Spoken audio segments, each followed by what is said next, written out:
नमस्कार दोस्तों, घोष एकेडमी के ऑनलाइन प्लेटफॉर्म पे आपको सभी का स्वागत है।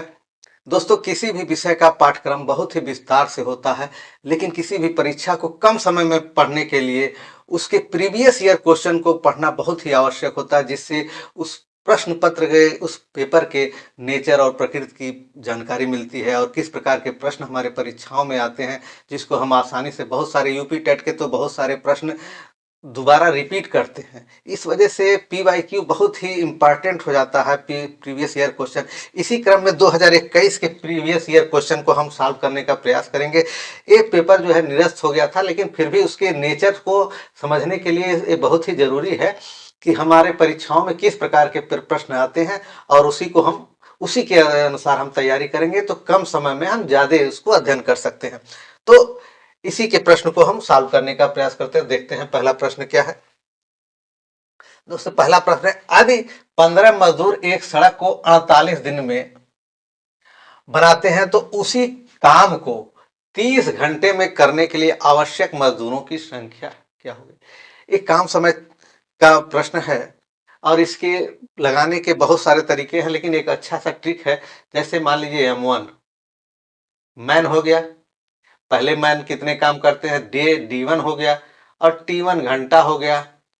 तो अगर तीन एस्पेक्ट दिए रहते, इसमें संयोग से दो दिया है, मजदूर दिया है या मैन दिया है और टाइम दिया है, लेकिन अगर किसी और प्रश्न में तीनों एस्पेक्ट, मान लीजिए 15 आदमी 15 दिन में डेली 10 घंटा काम करके किसी काम को करते हैं, तो उसी प्रकार AM2 20 आदमी 5 दिन में 5 घंटा काम करके कितना काम करेंगे।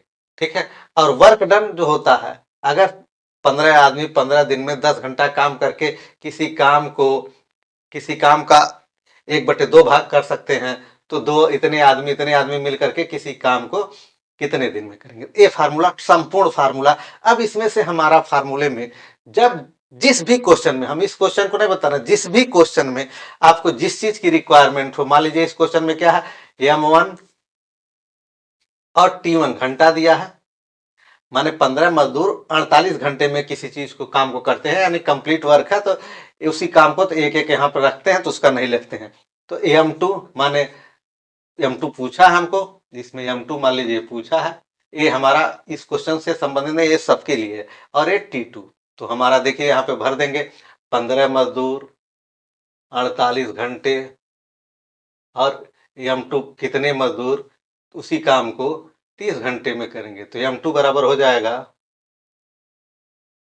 15 48 अपान 30, तो 15 दूनी 30 और 24, माने 24 मजदूर उस काम को कर सकते हैं। देखिए कितनी आसानी। अगर इस प्रकार के प्रश्न आ जाए, अगर सब एस्पेक्ट दिया जाए तो इसमें पूरा काम है तो 1 1 होता है, तो उसको नहीं लिखते हैं। यहाँ पे मान लिया आधा काम इतने करते हैं, तो इतना आदमी कितने का वर्क करेंगे, तो उसके लिए हमने ये बताया है। इस प्रश्न से संबंधित नहीं, इस प्रश्न से यहाँ से हम लगाएंगे। ठीक है। ये संपूर्ण माने किसी भी प्रकार के प्रश्न आए इस टाइप के, तो इसको लगाने के लिए चलते हैं अगले प्रश्न पे। अब देखिए यहाँ पे है, वह यक्स, वह न्यूनतम यक्स जिसके लिए इतना यक्स 11 से विभाजित होने का हमने नियम बताया था। सम स्थानों या विषम स्थानों, सम स्थानों और विषम स्थानों का अंतर, डिफरेंस।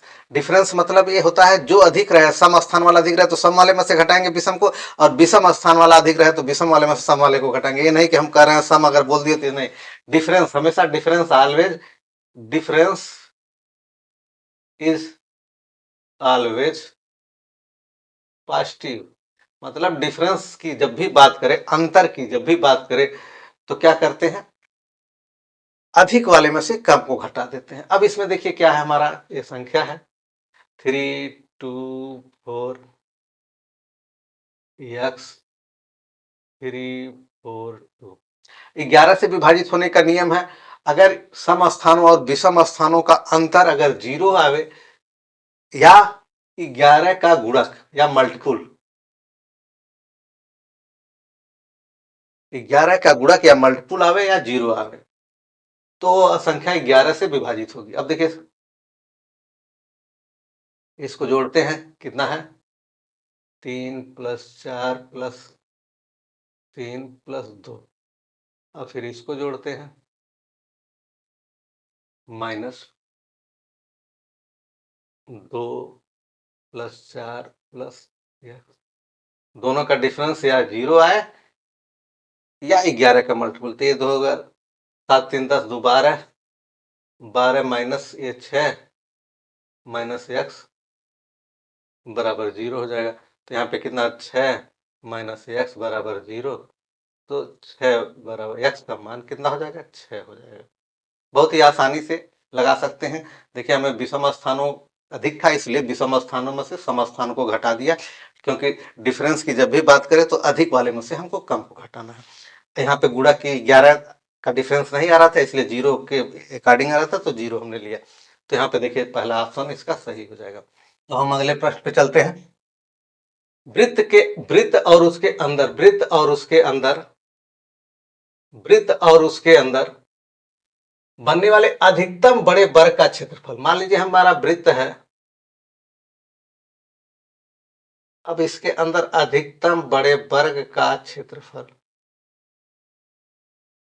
ये मान लीजिए वर्ग है, ठीक है। थोड़ा सा फिगर में मान लीजिए हमारे बनाने में, ये देखिए ये क्या होता है, ये यहां से यहां तक क्या होगा, व्यास हो जाएगा, ठीक है। यहां से यहां तक r है, तो ये पूरा कितना हो जाएगा, 2r हो जाएगा। अगर वृत्त का क्षेत्रफल में, अगर मान लीजिए वर्ग की भुजा a माना जाए, तो ये विकर्ण कितना हो जाएगा, ये विकर्ण अगर वर्ग का विकर्ण लिया जाए, विकर्ण के टर्म में लिया जाए, विकर्ण में टर्म में लिया जाए, तो अंडर रूट ये हो जाता है। तो हमारा क्या होता है, वर्ग जो पहले बोला जाता है, देखिए वृत्त में क्या होता है, रेशियो जब भी अनुपात की बात करता है, तो जो पहले बोला जाता है उसको पहले ऊपर लिखा जाता है, जो बाद में बोला जाता है उसको बाद में लिखा जाता है। तो मान लीजिए यहाँ पे हमारा क्या है, वृत्त का क्षेत्रफल बराबर क्या होगा हमारा, πr², ये अगर हमने r माना है, ठीक है। और वर्ग का क्षेत्रफल क्या होगा, भुजा का स्क्वायर, तो भुजा हमारे पास है, लेकिन हमारा इसके टर्म में निकालना है। तो वर्ग का क्षेत्रफल क्या, विकर्ण मान लीजिए क्या दिया, विकर्ण, विकर्ण क्या है, अंडर रूट 2a हो जाएगा, और ये विकर्ण इसके बराबर है, 2r के बराबर है।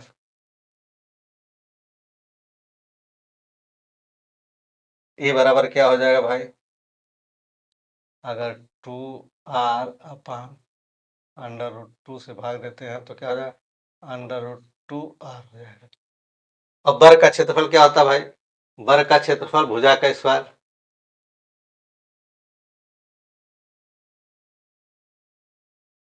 वर्ग का क्षेत्रफल क्या होता है, भुजा का, तो भुजा ए का स्क्वायर बराबर क्या होता है, अंडर रूट 2r², ये क्या हो जाएगा, 2r हो जाएगा, ठीक है। अब देखिए इन दोनों का अनुपात, वर्ग का क्षेत्रफल और वृत्त के क्षेत्रफल का अनुपात कितना, इसका क्षेत्रफल ना r2r² आया है, और इसका πr², तो वृत्त का क्षेत्रफल πr², और यहाँ पे 2r², यानी हमारा आ गया π/2। यानी वृत्त कितना भी बड़ा रहे, छोटा रहे, बड़ा रहे, उसका जो है उसके वृत्त पर निर्भर ही नहीं करता है कि वर्ग दोनों का अनुपात, ठीक है। बड़ा छोटे से नहीं, तो ये हो जाएगा वृत्त की त्रिज्या के समानुपाती होती है, नहीं होगा। वर्ग की भुजा के समानुपाती होती है, नहीं होगा। वर्ग के विकर्ण के बराबर नहीं होगा। वृत्त पर निर्भर ही नहीं करता। देखिए यहाँ पे आर आर कैंसिल हो गया, π/2 एक कांस्टेंट टर्म आ गया। इससे इसका कोई इससे मतलब ही नहीं है कि वृत्त का रेडियस कितना है, वृत्त का इसकी भुजा कितना है, उसकी कोई आवश्यकता नहीं, ठीक है। तो इस प्रश्न को समझ गए होंगे आसानी से आप। अगले प्रश्न पे चलते हैं। ये तो बहुत ही आसान क्वेश्चन है। इतना p/q के रूप में व्यक्त किया जाए तो q का मान, मतलब इससे आसान क्वेश्चन नहीं होता। अगर कोई भिन्न के रूप में दशमलव है, इसको अगर हम भिन्न के रूप में लिखें, 1.1 अंक तक हटाएंगे तो कितना हो जाएगा, 10 हो जाएगा। यानी q की वैल्यू क्या हो जाएगी, q की वैल्यू कितनी हो जाएगी, 10 हो जाएगी। q की वैल्यू हमारी क्या हो जाएगी, 10, और 10.1 अंक। अगले प्रश्न पे चलते हैं।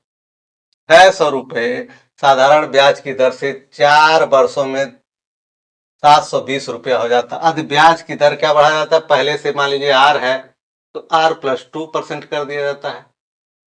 तो वह धन कितना हो जाएगा। तो मूलधन कितना है, देखिए 600 रुपया साधारण ब्याज की दर से 4 वर्षों में 720। प्रिंसिपल माने मूलधन प्रिंसिपल होता है, इसको 600 रुपया है भाई, और मिश्र धन अमाउंट उसको अंग्रेजी में कहते हैं, ये हो जाता है 720 रुपये। और क्या है भाई, समय कितना है, टाइम कितना है, 4 ईयर है। इससे हम आर फाइंड आउट कर लेंगे, आर फाइंड आउट कर लेंगे, फिर उस आर में 2% बढ़ा करके उसको देखते हैं कितना हो जाता है। तो एस आई बराबर क्या होता है, सिंपल इंटरेस्ट क्या होता है भाई, मिश्र धन में से अमाउंट, मिश्र धन में से मूलधन घटा देंगे तो आ जाए, मिश्र धन हमारा क्या है 720 और मूलधन 600 रुपया है, तो कुल हो गया हमारा 120 रुपया हो गया हमारा सिंपल इंटरेस्ट। ठीक है, अब हम सबकी मान भरते हैं। फार्मूला क्या है, सिंपल इंटरेस्ट साधारण ब्याज बराबर क्या है, पी आर टी अपॉन 100, यानी P where P is the मूलधन, R is rate of interest, T समय, एस आई माने सिंपल। सबका मान हमारे पास है, भर दें। आर का मान नहीं, आर फाइंड आउट हो जाएगा। ठीक है, तो यहाँ पे 120 और यहाँ पे क्या, पी की जगह पे 600 है, आर ज्ञात करना, टी की जगह पे 400 है, और यहाँ पे 100 हो गया, और यहाँ पे आर हो गया। अब देखिए 0 0 से कट गया। अब यहाँ पे देखिए 6 से इधर इधर ले जाएंगे, आर बराबर क्या हो जाएगा, 120 अपन 6 इंटू 4। 6 से अगर हम काटेंगे तो कितना हो जाएगा, 6 दूनी 12, 20 हो जाएगा, और 4 पच्चे 20, यानी रेट ऑफ इंटरेस्ट क्या हो जाएगा, 5% हो जाएगा। अब ये कह रहा है, देखिए हमारा 5% आ गया। अब ये कह रहा है कि अगर ब्याज की दर 2% बढ़ा दिया जाए तो वह धन कितना हो जाएगा, यानी अगर रेट ऑफ इंटरेस्ट क्या है बढ़ा दिया जाए 6 की जगह पे, अब रेट ऑफ इंटरेस्ट 5 की जगह पे क्या कर दिया जाए, 5 + 2 माने 7% कर दिया जाए तो वह धन कितना हो जाएगा। तो 7% पे ब्याज निकाल लेते हैं भाई। अब यह सही बराबर 7% पे ब्याज, ये ब्याज आया था पहले। अब देखिए आप कितना परिवर्तन, 600 रुपया इंटू आर बराबर 7%, टी बराबर 4, 4 वही रहेगा, अपान 100, यहां से काट देंगे तो एस आई बराबर 7×6 = 42, एस आई बराबर कितना 7×6 = 42, और 42, 42 चौके 4 चौके 16, 168 रुपया हो जाएगा। कितना हो जाएगा, 168 रुपया एस आई हो जाएगा 7% के हिसाब से। अब देखिए धन कितना हो जाता है, पहले 600 रुपया था, 600 रुपये में 168 रुपया अगर हम जोड़ दें तो कितना हो जाएगा, 768 रुपया हो जाएगा, 768 रुपये, यानी हमारा बी वाला ऑप्शन सही हो जाएगा। देख लीजिए आप लोग सभी लोग। अब अगला प्रश्न देख लीजिए, बहुत ही आसान है। क्या करना है, पहले हमको रेट ऑफ इंटरेस्ट निकाल लेना है जितने भी मान दिए हैं, और फिर उसमें 2% बढ़ा करके फिर सिंपली इंटरेस्ट निकालना है, वो मूलधन में जोड़ देना है, तो वही हो जाएगा कितना धन हो जा रहा। अब अगले प्रश्न पे चलते हैं। अब देखिए इस प्रश्न में निम्नलिखित में से कौन सही नहीं है। देखिए भाई, दो पूर्णांकों का योग एक पूर्णांक होता है। अच्छा भाई, ये तो सही लग रहा है हमको। देखिए इंटीजर माने पूर्णांक माने क्या होता है, इंटीजर होता है। मान लीजिए माइनस इन्फिनिटी से प्लस इन्फिनिटी से माइनस इन्फिनिटी इंक्लूडिंग 0। अब देखिए कोई भी दो पूर्णांक को कोई भी ले लीजिए भाई, यहाँ से यहाँ पे 1 2 3, ऐसे ऐसे यहाँ पे -1 -2 -3, कोई भी दो का योग ले लीजिए तो क्या हो जाएगा, निश्चित तौर पे किसी भी दो को योग ले, इन दोनों को जोड़ लीजिए या इन दोनों को जोड़ लीजिए, और निश्चित तौर पे एक इंटीजर ही होगा। ये दो पूर्णांकों का योग एक पूर्णांक होता है, ये एकदम सही है। ठीक है, दो परिमेय संख्याओं का योग एक परिमेय संख्या होता है, rational number. P by Q के फॉर्म में, पर P is element of integer, माने कोई भी एलिमेंट कोई भी इंटीजर हो सकता है, इसमें से कोई भी माइनस इन्फिनिटी से plus infinity. Q is also element of any integer but not equal to 0, 0 को छोड़कर डिनोमिनेटर में कोई भी संख्या हो सकती है। तो दो परिमेय संख्याओं का योग एक परिमेय संख्या होती है, एकदम सही है। आप कोई भी परिमेय संख्या माने पी बाई भिन्न के रूप में जोड़िए, कोई भी जोड़ दीजिए तो एक भिन्न ही आएगा। या माइनस में भी कोई चीज है तो भी जो भी आएगा तो यही आएगा। तो निश्चित तौर पे यह भी सही है। दो अपरिमेय संख्याओं का योग एक अपरिमेय संख्या होती है, दो प्राकृतिक संख्याओं का योग। एक प्राकृतिक संख्या तो नेचुरल नंबर क्या होता है, स्टार्ट फ्रॉम काउंटिंग नंबर, जहां से हम गिनती प्रारंभ करते हैं वो सारे यानी एक से इनफाइनाइट तक के बीच की संख्याओं जो होती है नेचुरल नंबर। किसी भी दो संख्याओं को जोड़ेंगे तो निश्चित है ना जो यही सही है, यानी अब तीनों सही है तो ये तो निश्चित ही गलत है। लेकिन क्यों गलत है जरा सा देख, दो परिमेय संख्या, मान लीजिए कोई भी परिमेय संख्या ले लीजिए, 5 + 2 √3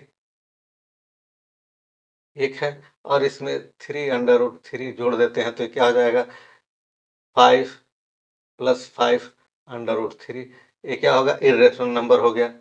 लेकिन यही अगर मान लीजिए 5 एक इरेशनल नंबर 5 + 2 √3 है, और इसमें से अगर घटा दें,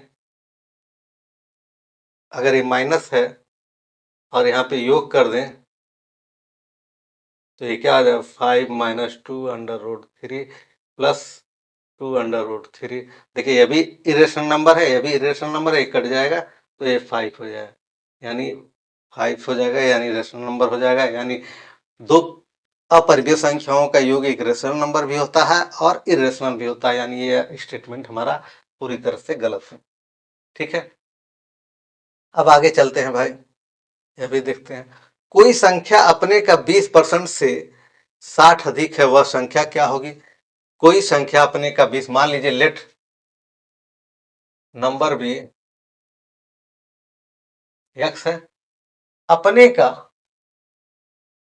20% से 60 अधिक है, x का 20% + 60, तो find the value of x, तो असंख्या होगी। तो यहाँ पे x लिखिए, यहाँ पे x इंटू, हम डिटेल में बता रहे हैं इस परसेंटेज के जगह पे 100, 20 25 + 60। अब ये x माइनस इधर आएगा तो क्या आ जाएगा, x/5, 20 25 100 + 60। तो यहाँ पे इसको अगर हम एलसीएम ले लें 5, तो 4x 5x - x = 60। तो ये क्या हो जाएगा, 4x/5 = 60। जो चाहे तो यही काट दें इधर ट्रांसफर करके, जिसको नहीं आए वो जो है x बराबर क्या होगा, 60/5 और 4, तो यहाँ पे 4 से काटेंगे तो 15, 15 चौके 60, 15 25 75, x का मान कितना आ जाएगा, 75। बहुत ही आसान है। देखिए जो स्टेटमेंट कहता है कोई संख्या अपने का 20% से 60 अधिक है तो असंख्या, माना संख्या x है तो x का, ये सब स्टेट हम डिटेल में आपको सिर्फ समझाने के उद्देश्य से बताते हैं, आपको पूरा लिखना नहीं है, सीधे सीधे यहाँ से शुरू कर सकते हैं, दो चार स्टेप गायब कर सकते हैं। x का 20% + 60 दिया है, तो 20% का माने गुणा होता है, परसेंटेज माने 100 होता है। इस तरह से हम इसको सॉल्व कर लेंगे। अब देखिए अगला प्रश्न कह रहा है, इतना 70 के सर्वाधिक निकट है, तो 3070 के सर्वाधिक निकट 17 से पूरी तरह विभाजित होने वाली प्राकृतिक संख्या बताइए। अब देखिए 17 से इसको पहले विभाजित करिए, भाग अगर देना आता है तो बहुत अच्छी बात है, यहाँ पे 17 हो जाएगा, 3 हो जाएगा, 1 हो जाएगा, और यहाँ पे 7 हो जाएगा, 17 × 136। अब यहाँ पे 10 हो जाएगा। अब देखिए यहीं पे खेल हमारा है, यहाँ पे शेषफल नहीं है, लेकिन अगर जीरो चाहे तो शेषफल है, इसकी जरूरत नहीं है भाग देने की। यहाँ पे अगर हम इसमें से 70 घटा दें, यहाँ पे 70 में से 10 घटा दें, अगर हम दो चीजें कंडीशन बनती है, एक होता है इसमें से अगर हम 10 घटा दें तो क्या हो जाएगा, 3060 हो जाएगा। ठीक है, अब अगर इसमें 7 जोड़ दें तो अभी 10 घटा दें तो पूरी तरह से विभाजित हो जाएगा। ठीक है, अगर यहाँ पे 7 इसमें जोड़ दें तो क्या हो जाएगा,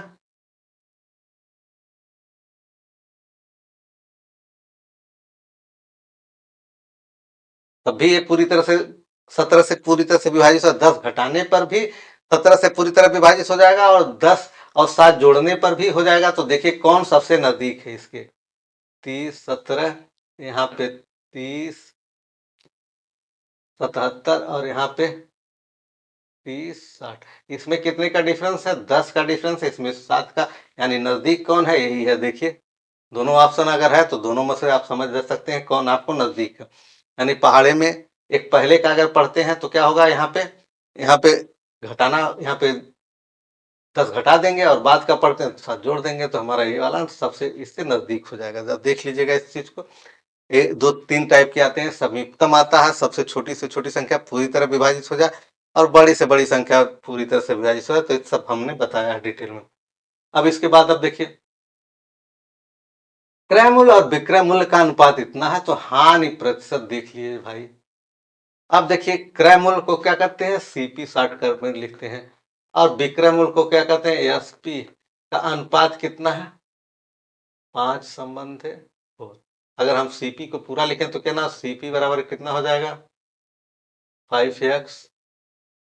ये हमारे समझाने का तरीका है कि आप समझ जाए। ठीक है, इतना तो सभी लोग जानते हैं। अनुपात को अगर पूरा मान के देखें, कोई भी एक वेरिएबल टर्म उसमें मल्टीप्लाई कर देते हैं। अब देखिए हानि क्या होती है? हानि केस में कब होती है? जब हमने कोई चीज खरीद, जब हमारा जो है सीपी अधिक होता है, यानी हानि होती है। अगर हम कोई 10 रुपए का पेन खरीद के ले आए और 8 रुपए में बेच रहे हैं तो हानि होगी। अब देखिए सीपी 5x में खरीद के लाया और 4x में बेच रहा है, यानी हानि में बेच रहा। तो लॉस हम कैसे निकालते हैं? लॉस बराबर क्या होता है? सीपी माइनस एसपी होता है। 5x माइनस 4x, तो ये क्या हो जाएगा? ये एक्स हो जाएगा। हानि आपको निकल गई, सीधे सीधे, कोई परेशानी नहीं, दिमाग में ही सॉल्व करके लगा सकते हैं। ये तो समझाने के लिए हम क्रम में इतना लिखते हैं। ठीक है। अब देखिए लास्ट प्रतिशत और प्रॉफिट प्रतिशत क्या होता है? Profit upon CP into 100। Profit प्रतिशत अगर निकालना रहे तो इसी प्रकार लास्ट परसेंट क्या होता है? Loss upon profit and loss जो होती है कास्ट प्राइस पे ही निकाला जाता है, यानी क्रय मूल्य पे निकाला जाता है। अब लॉस है हमारा तो यहाँ पे एक्स है, एक्स लॉस है, और सीपी हमारा क्या है? 5x into 100। एक्स एक्स का 5/20 हो जाएगा, यानी 20% की हानि होती है। देखिए ये वाला सही हो जाएगा। ये बताने का तरीका है, बस आप सीधे सीधे एग्जाम में यहाँ से शुरू कर सकते हैं, कोई दिक्कत नहीं। अब देखिए अगले प्रश्न पे चलते हैं। यदि किसी घन का विकर्ण इतना है तो उसकी पृष्ठीय क्षेत्रफल क्या? जब तक आपको फार्मूला नहीं याद रहेगा तब तक कैसे आप निकालेंगे? घन का विकर्ण, किसी घन का विकर्ण क्या होता है? मान लीजिए उसकी भुजा ए है। मान लीजिए घन कैसे होता है?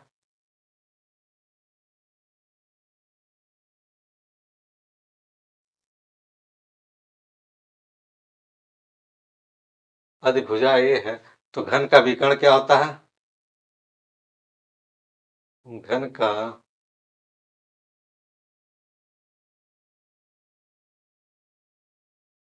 √3 है।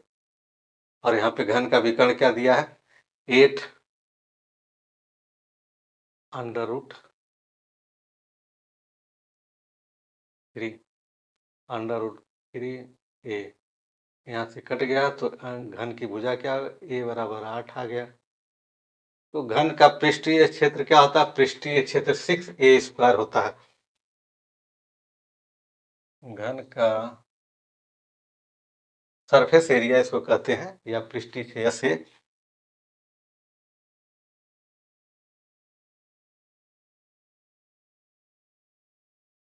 6a²।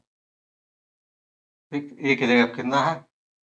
8 का स्क्वायर, तो 6, 8×8 = 64।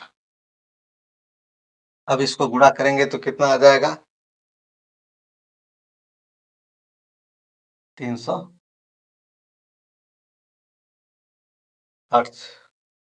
8 624 और 624 हो गया, 384। सीएम है तो cm²। ठीक है, यहाँ तक आप समझ गए होंगे। अब अगले प्रश्न पे चलते हैं।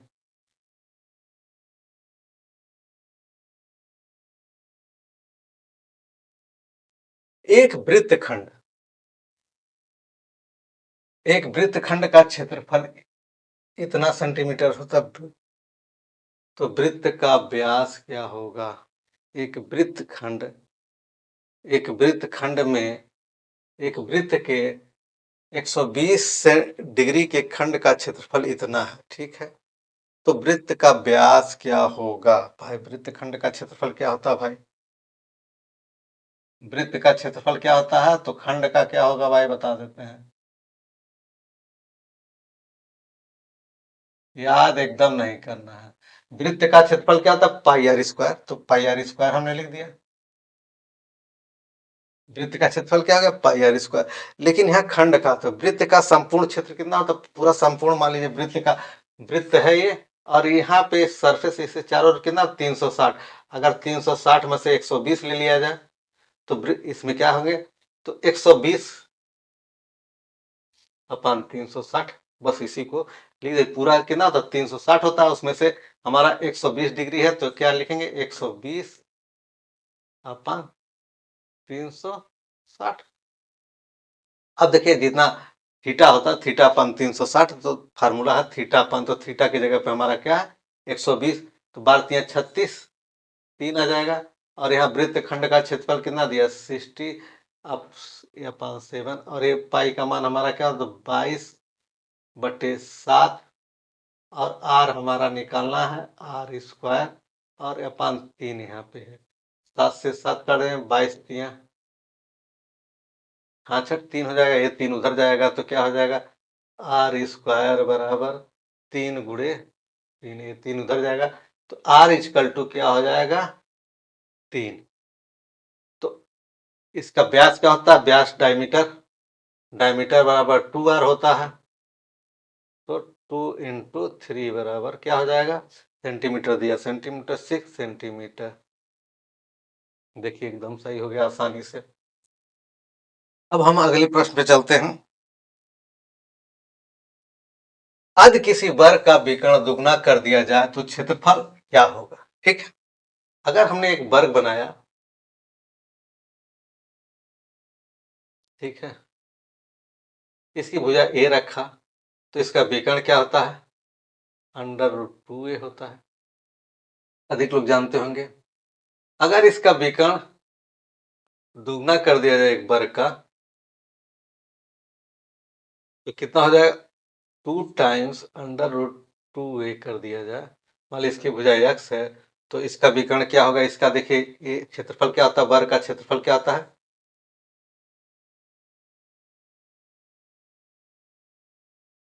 वर्ग का क्षेत्रफल होता है भुजा का स्क्वायर, भुजा का स्क्वायर। और कहीं कहीं मान लीजिए नहीं, और भी अगर इसका रेशियो निकालना है, विकर्ण, विकर्ण का स्क्वायर बटे 2 भी होता है, तो इसकी जरूरत बहुत कम पड़ती है। तो ये भुजा का स्क्वायर अगर हम लेते हैं, तो यहाँ पे क्या होता है? वर्ग का क्षेत्रफल क्या हो जाएगा? मान लीजिए यहाँ पे d1 कितना है? √2a है, और यहाँ पे d2 कितना है? 2 √2a है। तो अगर विकर्ण मान लीजिए इतना है, तो इसका विकर्ण कितना है? इसकी वैल्यू दिया है, और ये अगर इस वर्ग के से संपर्क करें,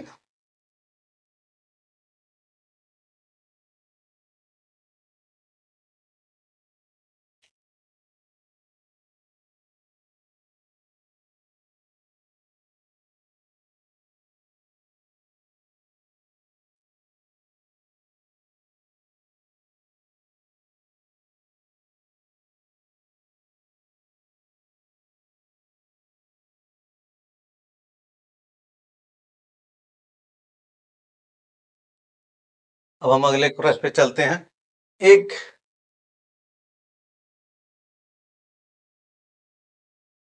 अब हम अगले प्रश्न पे चलते हैं, ठीक है।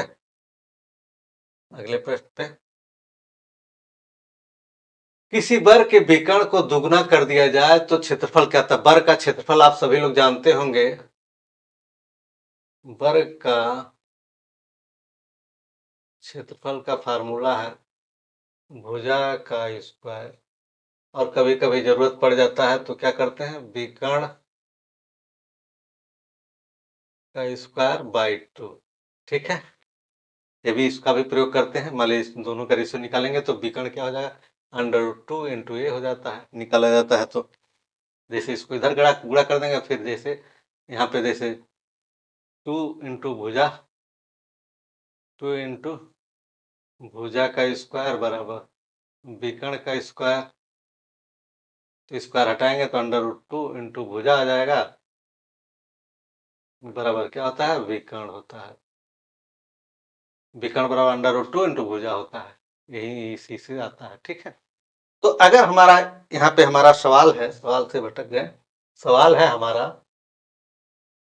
अगर वर्ग है, सवाल है हमारा विकर्ण को दुगना कर दिया जाए, किसी ये वर्ग है, इसका ए भुजा है, तो इसका विकर्ण कितना, अंडर रूट 2 ए हो जाएगा।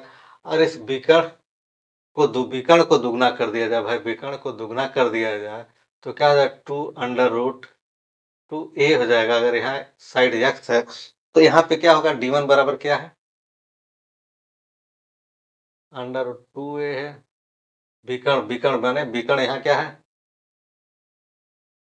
विकर्ण बराबर क्या है, 2 अंडर रूट 2 ए। अब इसका विकर्ण क्या होगा, अगर हम फार्मूले में लगाएं तो इसका होगा अंडर रूट 2x। ठीक है, साइड्स होता अभी हमने समझाया, तो यहाँ पे क्या होगा, 2 अंडर रूट 2a। अब देखिए अंडर रूट कट गया, तो x बराबर क्या हो गया, 2a हो जाएगा। ठीक है, अब इसका एरिया क्या होगा, भुजा का स्क्वायर, एरिया 1 इक्वल टू क्या हो जाएगा, ए स्क्वायर, और एरिया 2 क्या हो जाएगा, एक्स स्क्वायर का मान 2a है, तो क्या हो जाएगा, 4a स्क्वायर। तो दोनों का देख लेते हैं, area 1 upon area 2 equal to कितना हो जाएगा, 4a स्क्वायर, ए कट गया तो एरिया 2 क्या हो गया, 4 टाइम्स a1, माने 4 गुना हो गया। देख लीजिए, ये सिर्फ समझाने के लिए बता रहे हैं, आप जो है लगाएंगे तो बहुत ही आसानी से धड़ाक से लगा लीजिएगा, कोई बहुत इतना स्टेप करने की जरूरत नहीं है, समझ जाएंगे तो कैसे भी लगा सकते हैं। ठीक है, अब देखिए अगले प्रश्न को चलते हैं। बिना एक घड़ी को 75 रुपए में बेचता है, ठीक है भाई, उसमें उसे घड़ी की लागत कीमत के बराबर प्रतिशत लाभ होता है, तो घड़ी का लागत मूल्य क्या होगा, भाई देख लीजिए। एसपी, घड़ी बेचता है भाई, एसपी हो गया भाई, रुपया 75 में बेचता है, घड़ी की लागत कीमत उसके प्रतिशत लाभ के बराबर होता है, तो यह सीपी कितना है, मान लीजिए एक्स है, तो लाभ प्रतिशत, प्रॉफिट परसेंटेज कितना है, एक्स प्रतिशत है।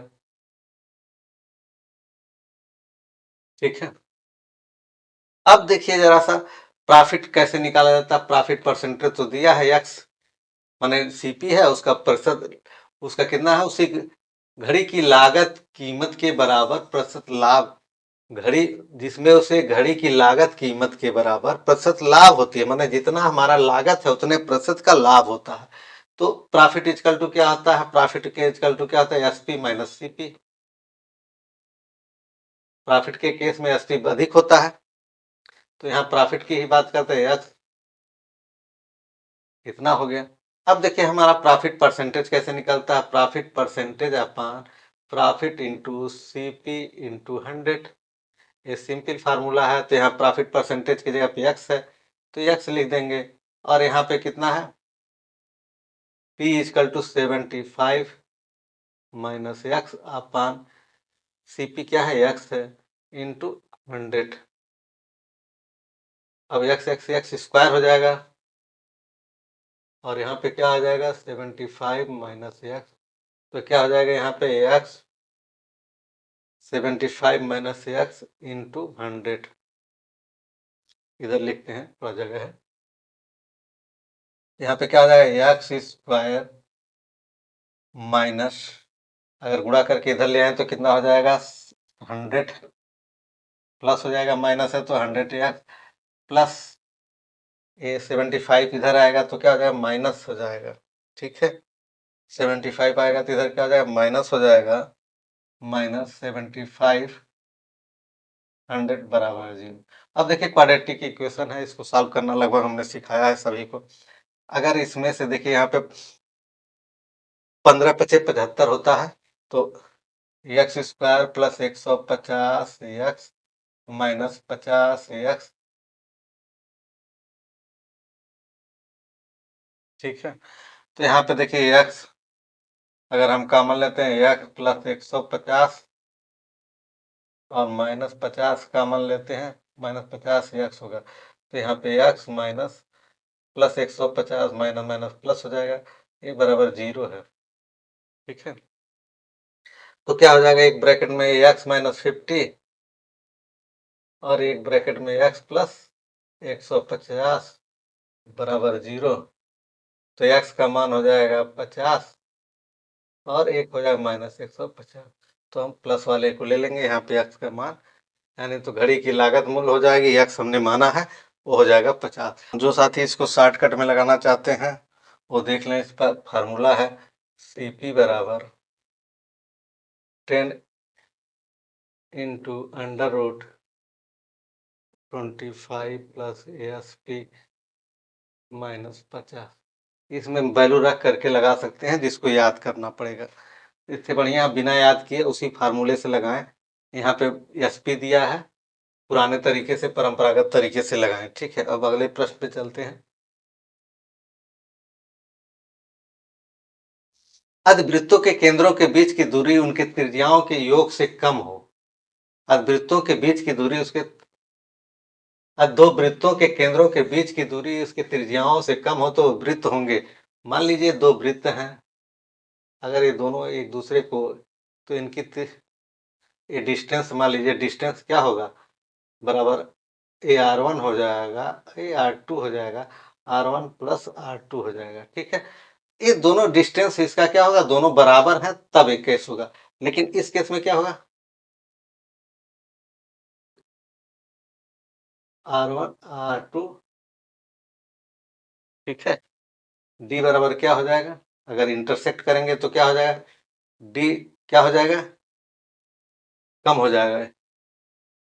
डी क्या हो जाएगा, कम हो जाएगा R one plus R two से। तो क्या होगा, जब प्रतिच्छेद करेंगे एक दूसरे को इंटरसेक्ट करेंगे तब ये कंडीशन आएगी, ठीक। अगले प्रश्न पे चलते हैं।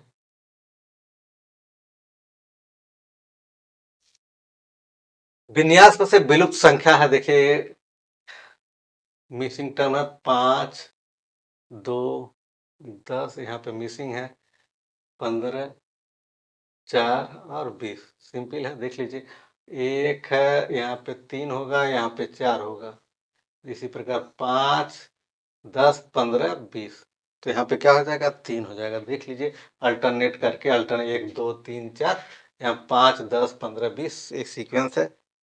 अगले प्रश्न पे चलते हैं।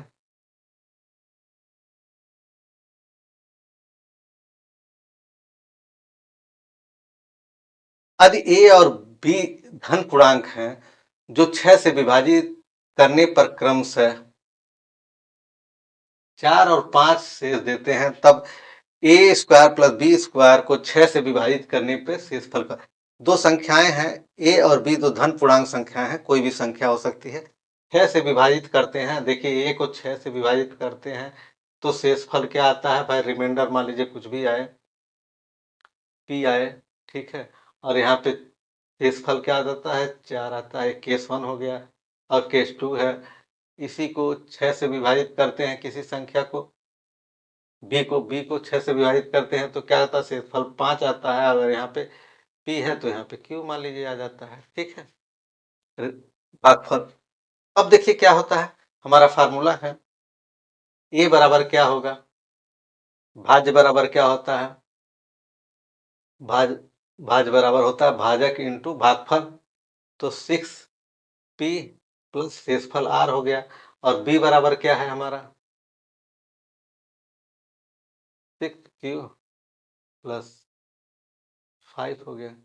अब according to question A square plus B square निकालना है, तो ए स्क्वायर बराबर क्या हो जाएगा, A square plus B square बराबर क्या हो जाएगा, 6p प्लस r का स्क्वायर प्लस 6q प्लस 5 का स्क्वायर, इसको जोड़िए 36 पी स्क्वायर, यहाँ पे 4 है, प्लस 4 है, रिमाइंडर 4 है। तो यहाँ पे कितना हो जाएगा, प्लस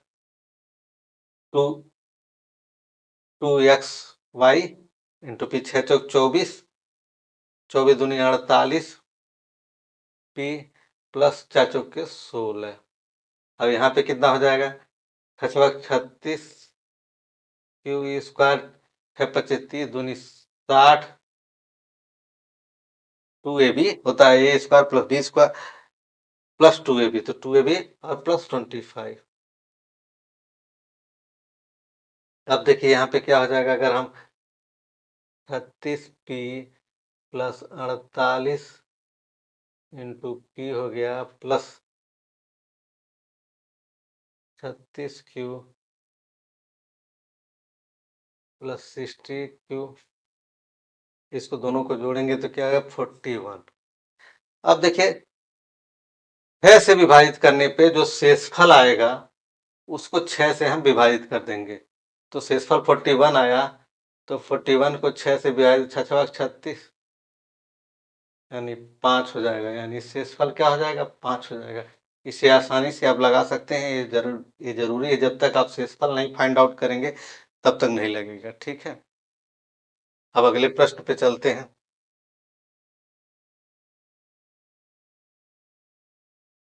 देखिए यदि किसी वर्ग की भुजा में 10% की वृद्धि कर दिया है तो उसके क्षेत्रफल में कितने प्रतिशत, इसका हमने देखिए एक फार्मूला बताया था, ये इसको यूनिवर्स हर एक चीजों में लगाने के लिए, अगर 2 डायमेंशन फिगर है तो क्या करेंगे, एक्स और वाई की जगह पे एक ही संख्या रख देंगे, एक ही मान लेंगे, एक्स एक्स लिख देते हैं, तो यहाँ पे 10 + 10 + 21 सीधे सीधे लिख सकते हैं, लेकिन करके हम आपको बता रहे हैं 20 + 1 बराबर क्या होगा, 21%। बहुत ही आसान सवाल है, सेकंडों में लग जाएगा। अब अगले प्रश्न पे चलते हैं। मोहन की 5 वर्ष पूर्व उम्र और 9 वर्ष बाद उम्र का गुणनफल 15 है, तब मोहन की वर्तमान आय कितना है। माना वर्तमान x है, तो 5 वर्ष पूर्व, देखिए हम लिखना सिर्फ समझाने के उद्देश्य से लिखते हैं, आपको इतना लिखना नहीं है। 5 वर्ष पूर्व माने 5 घटा देंगे, 9 वर्ष बाद,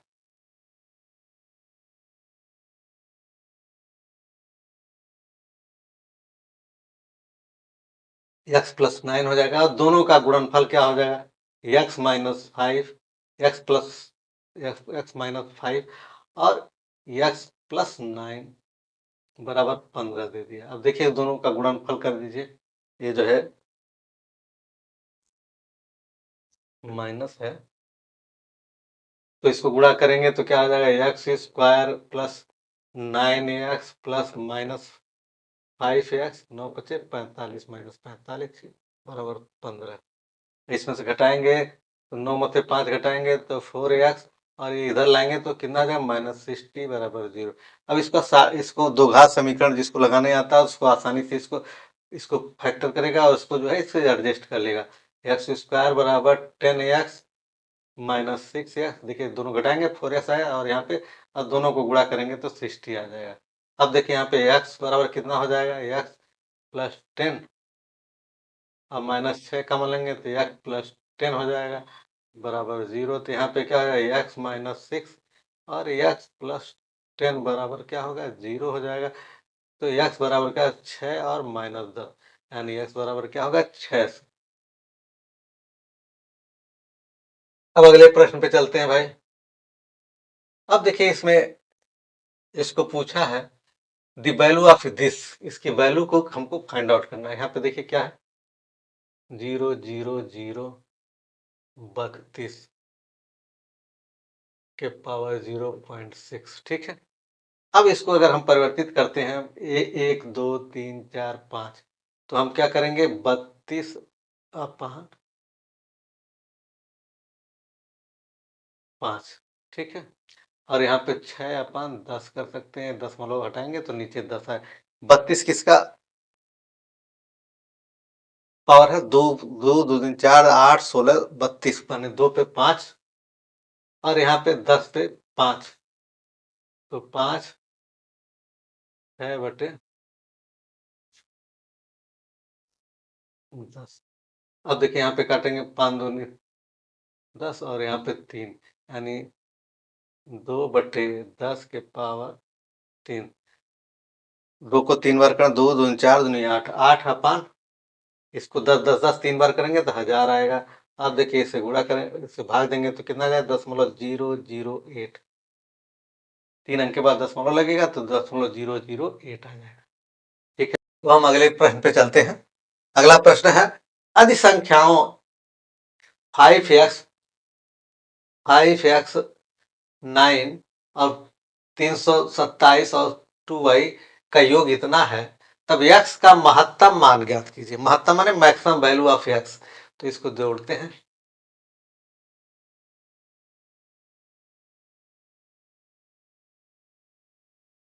3 2 है, 3 2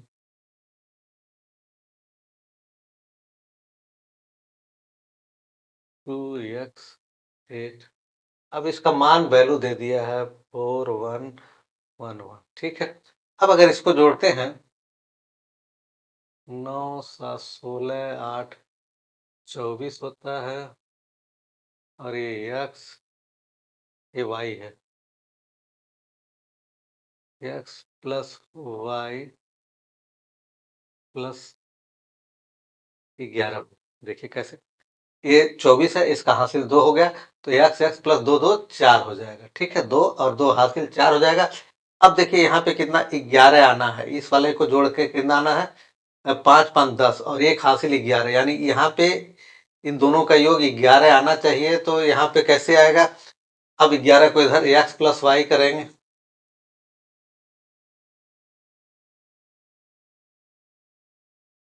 11 माइनस 4 बराबर क्या होता है, x प्लस वाई बराबर। अब x का मान मैक्सिमम कब होगा, x मैक्सिमम कब होगा, जब y बराबर, मैक्स x कब होगा, जब y बराबर 0 हो। तो x प्लस 0 बराबर 7, यानी x बराबर 7। 11 कहां से आया, आपको मालूम होना चाहिए, 2 हासिल, यहाँ पे 4 हो गया, और यहाँ पे देखिए 10 और एक 11 लिखा है, यानी यहाँ पे 11 होना चाहिए इसका जोड़। तो इसका जोड़ 11 है, इस वजह से तो हमारा कितना आ जाएगा आंसर, 7 आ जाएगा। अगले प्रश्न पे चलते हैं। अब देखिए, 0 0/-5 से बड़ी, 0/-5 से बड़ी पर में, जीरो अगर न्यूमरेटर में 0 अगर रहता है तो क्या उसकी वैल्यू होती है, तो 0 हो जाती है। डिनोमिनेटर में रहता है तो इनफाइनाइट हो जाती है। तो 0 से बड़ी संख्या कौन सी है भाई, इसमें ये तो माइनस में है, नहीं है, ये भी माइनस में है, नहीं माइनस में है, नहीं है, यानी -3 और -8, माइनस माइनस कैंसिल हो जाएगा। तो 3/8 जो होगा रेशनल नंबर होगी, जो 0 से बड़ी होगी। ठीक, अब हम अगले प्रश्न पे चलते हैं। यहाँ पे देखते हैं क्या दिया है भाई। दो संख्याओं का लसाअ और मौसाअ का गुणनफल 336 है, यदि उनके बीच का अंतर 10 है, तो वे संख्याएं क्या होंगी। माना कि लेट नंबर बी, एक x हो गया और दूसरा y मान लेते हैं। ठीक है, और लसाअ और मौसाअ का गुणनफल, लसाअ गुणे मौसाअ 336। अगर एक फार्मूला है, पहली संख्या गुणे दूसरी संख्या बराबर लसाअ इंटू मौसाअ, यानी एक्स वाई बराबर हो गया 336। एक हमारा इक्वेशन बन गया, और दोनों संख्याओं का अंतर x माइनस वाई बराबर हो गया 10। अब एक फार्मूला है, अगर x माइनस वाई है, x प्लस वाई अगर हम निकाल लें, तो x माइनस वाई जिसको आता है माइनस, प्लस है तो प्लस होगा, यहाँ पे प्लस होता तो यहाँ पे प्लस होता, यहाँ पे माइनस होता तो माइनस होता। 10 का स्क्वायर प्लस 4 इंटू 336, तो 100 हो जाएगा, प्लस 1344 प्लस 1444, 1444 38 का वर्ग होता है। तो x प्लस वाई बराबर क्या होगा, 38। निकालेंगे, 38 गुणे 38 होता है। तो x प्लस वाई बराबर 38, वाई वाई कट गया, तो x बराबर क्या होगा, 2x बराबर क्या हो जाएगा, 48 तो x बराबर क्या होगा 48/2 बराबर 24। एक संख्या 24 हो गई और दूसरी संख्या किसी में भी रख देंगे तो x का मान अगर x बराबर 24 प्लस y बराबर 38, तो y बराबर क्या होगा 38 माइनस 24 बराबर y बराबर हो गया 14। x बराबर 24, y बराबर 14। तो क्या हमारा आंसर 14 24 है? तो देख लीजिए बी वाला आंसर सही है। तो इस प्रकार से इस प्रश्नों को लगा सकते हैं। अब अगले प्रश्न पे चलते हैं। बहुत ही आसान है। ला समोसा, ये भी बहुत आर एस अग्रवाल का प्रश्न है, बहुत ही सेम टू सेम आ जाता है आर एस अग्रवाल की किताब से। तो इस प्रश्न को हम लगाते हैं, किस संख्या से विभाज्य होगा? देख लीजिए भाई, यहाँ पे 4 पे power 61 plus 462 plus 4 power 63 plus 4 power 64 plus 4 power 60। सबसे कम पावर जो होगा उसको हम कॉमन लेते हैं, 4 पावर 61।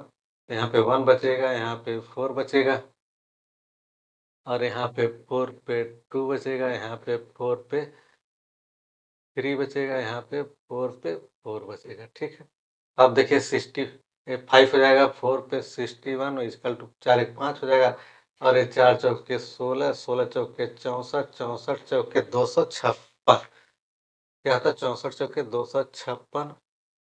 अब इन सबको जोड़ेंगे तो कितना आ जाएगा 4 पे 61 इंटू इसको जोड़ेंगे तो हमारा कितना आएगा 341। अब देखिए 341 इनमें से किससे भाग देने पे पूरी तरह से विभाजित? 3 से देते हैं, 3 एक 3, 3 नहीं हो जाएगा, 17 से भी नहीं जाएगा और 19 से 11 से देखिए 341 में भाग देंगे, 11 तिया 33 और फिर 11 बच गया, 11 एक 11, यानी 11 से पूरी तरह से विभाजित हो जाता है, 11 से पूरी तरह से विभाजित हो जाएगा, यानी इसका ऑप्शन ए होगा। अब देखिए अगला प्रश्न, 3 से 5 घंटा पहले क्या समय होगा? 5 घंटा 58 यानी 6 घंटा करीब। अगर इसमें मान लीजिए 3 PM है तो इसे 3 घंटा पहले चलते हैं। मान लीजिए 12 बजे कितना होगा? 12 बजे कितना पहले हो जाएगा? 3 घंटा, ये 12 PM पे कितना हो जाएगा? 3 घंटा 57 मिनट चला। अगर फिर इसमें से कितना हमारा बच गया? 5 घंटा 58 में से 357 घटाया तो हमारे पास 2 घंटा 1 मिनट, यानी 12 बजे से 2 घंटा 1 मिनट और घटा दें तो 2 घंटा एक यहाँ से लेंगे तो 60 हो जाएगा, 60 में से 59 और यहाँ पे 11 में से 2 गया 9।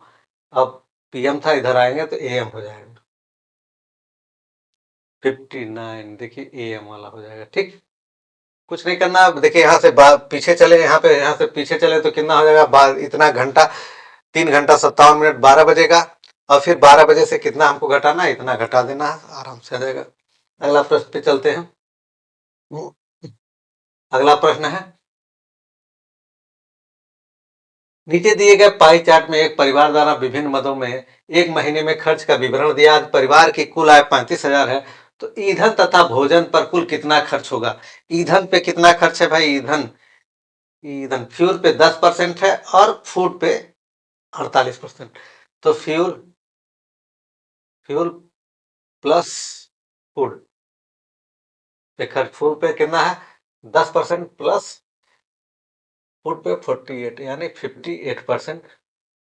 किसका? 35,000 का 58% निकालना। देखिए जब ये पाई डायग्राम देता है तो इस पे 2 टाइप के सवाल बनते हैं। पहला टाइप होता है जब इसमें परसेंटेज होता है तो पूरा टोटल 100% होता है। जब ये एंगल के रूप में देता है तो एंगल 360 के रूप में होता है, तो उसी अकॉर्डिंग हम सवाल लगा। लेकिन यहाँ पे हमारा परसेंटेज दिया है तो यहाँ पे परसेंट, तो यहाँ पे 35,000 का 58%, तो 35,000 का 58%, 58/100, ये 2 जीरो कर देंगे। 3035 का 58 से अगर हम गुणा करेंगे तो ये क्या हो जाएगा?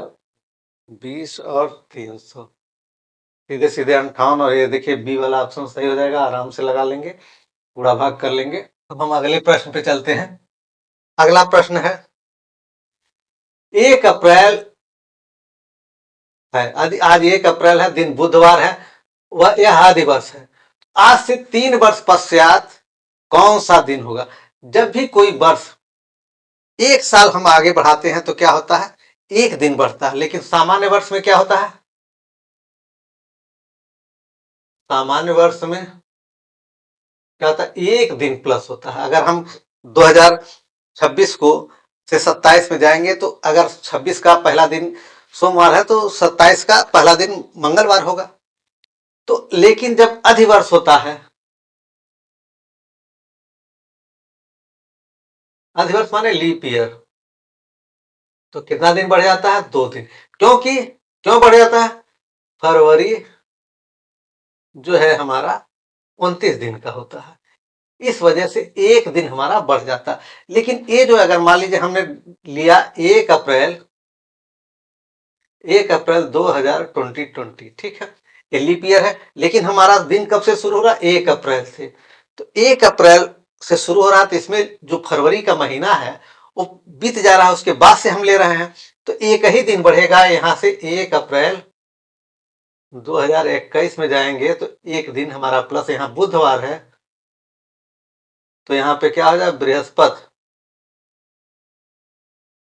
फिर अगर यहां से 1 दिन बढ़ाएंगे, 1 अप्रैल 2022 बढ़ाएंगे तो फिर 1 दिन बढ़ेगा, क्योंकि ये लीप ईयर नहीं है, तो ये क्या हो जाएगा? शुक्रवार हो जाएगा।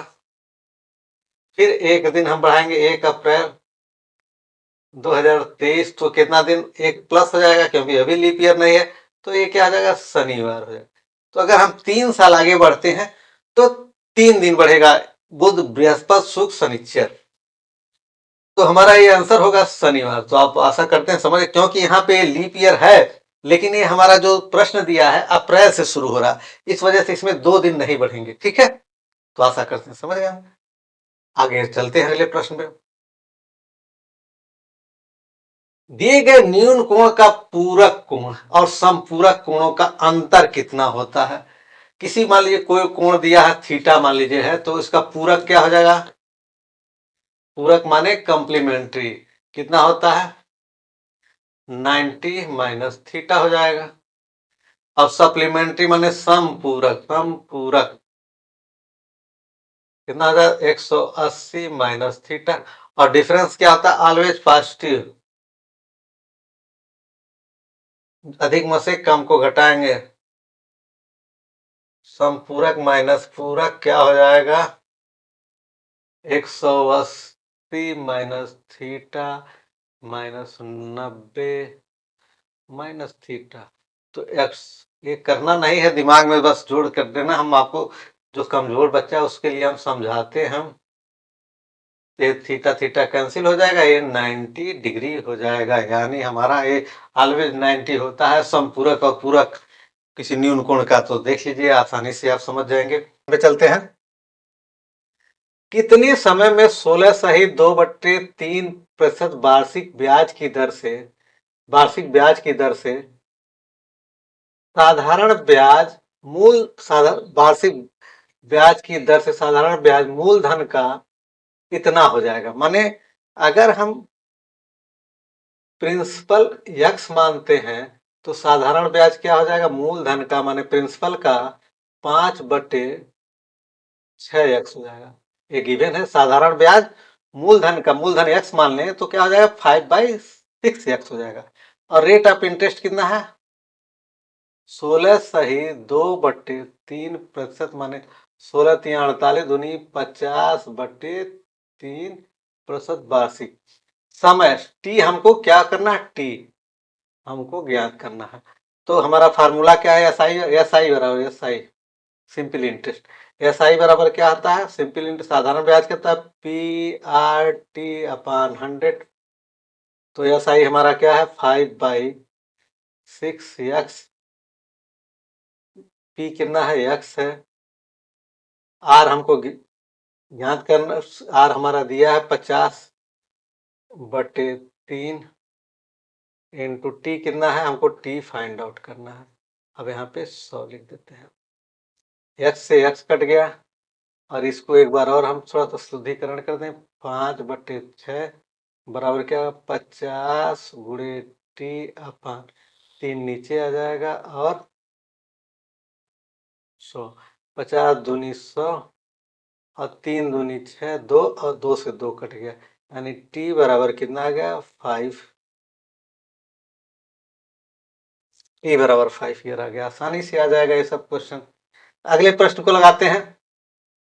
अब देखिए जरा से इसको कॉन्सेप्ट समझिए।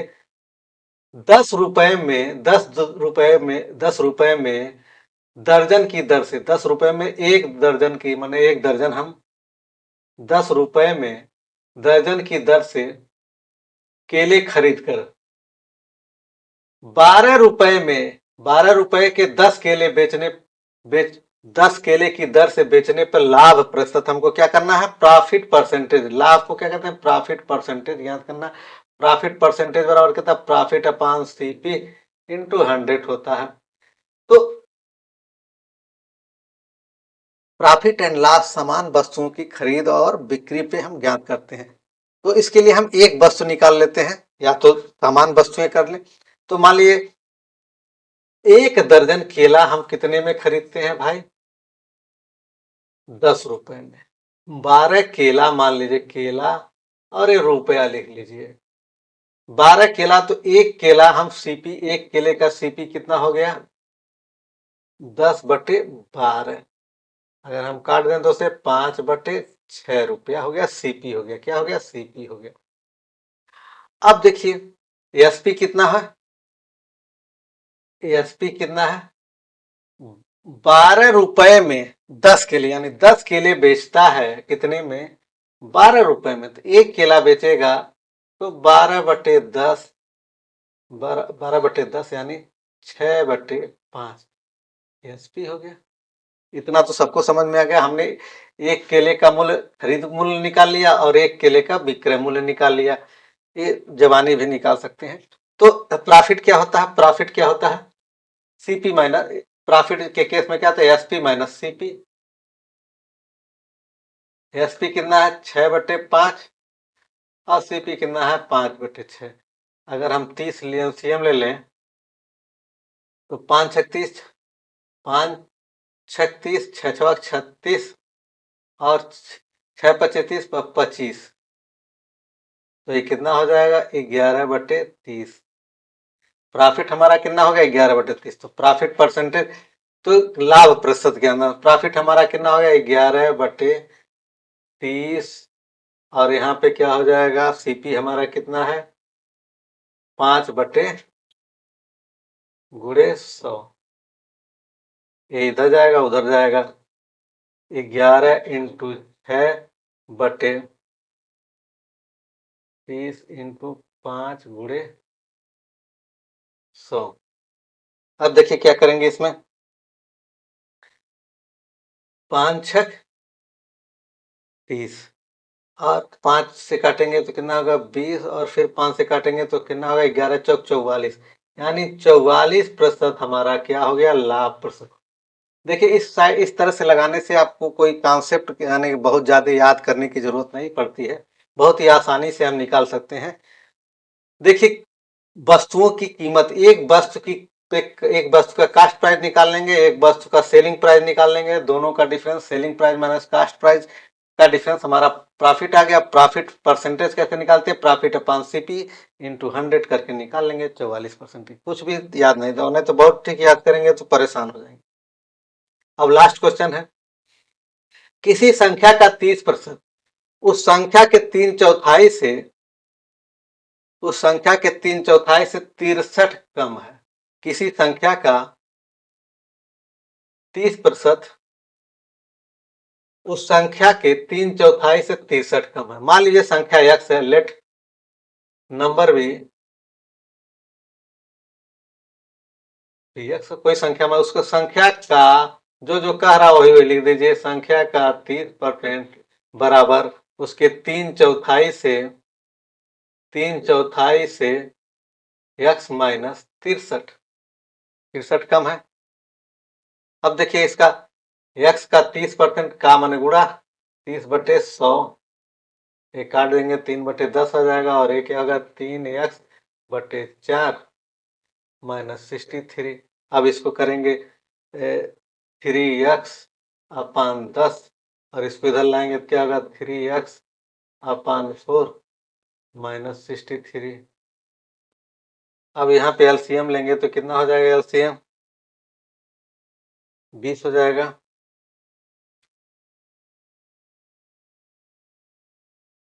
बीस हो जाएगा, 4 और 10 का एलसीएम 20 हो जाएगा। तो यहाँ पे कितना हो जाएगा 10 से काटेंगे 6x हो जाएगा और यहाँ पे 4 पच्चे 20 5 हो गया 5 तिया 15 माइनस 15 x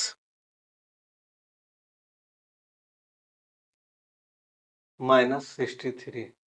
यहाँ पे 9x अपान 20 बराबर 63। यहाँ में माइनस माइनस होगा, माइनस माइनस कैंसिल हो जाएगा तो x बराबर क्या हो जाएगा 63 गुणे 20 अपान 9 9 7 63 7 7 दूनी 14 140 हो जाएगा इन वैल्यू। आशा करते हैं कि आपने PYQ प्रीवियस ईयर क्वेश्चनों को ध्यान से पढ़ा होगा। ये हमारे मार्गदर्शन के लिए जैसे परीक्षा कैसे होगी, अगली परीक्षा कैसे होगी, उसके लिए बहुत इंपॉर्टेंट होते हैं। इसलिए प्रीवियस ईयर क्वेश्चन का जरूर से जरूर अध्ययन करें। धन्यवाद।